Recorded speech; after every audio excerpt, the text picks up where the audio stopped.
কি বনাইছ ইয়াত? এয়া হাঁহ বনাইছোঁ। আজি কুকাৰত হাঁহ আছে আমাৰ।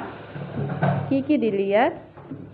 ইয়াতে মাংসটো অলপ দিয়াৰ পিছত আদা নহৰু পেষ্টটো দিলোঁ।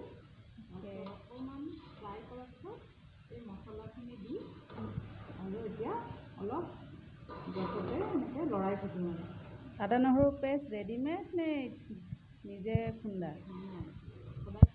মাংসত আদা নহৰুটো পিচি দিলে বেছি টেষ্টি, সেইকাৰণে ঘৰৰে তো মাংসটো কেৰাহীতহে বেছি টেষ্টি হয়, কুকাৰত বনোৱা টেষ্ট হ'বনে? হ'ব, সেইটো হাঁহৰ মাংস হয়। কিন্তু হাঁহৰ মাংস অলপ মই মানে সাধাৰণতে কুকাৰতে বনাওঁ। সেইকাৰণে আজি কুকাৰ। এইটো কি হয়? এইটো মোৰ লগৰ ছোৱালীজনী বনাইছে। এইটো স্কচ বইল। অকণমান আদা নহৰু জলকীয়া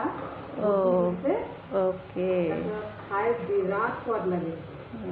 বইলটো এনেও হেল্থৰ কাৰণে ভাল।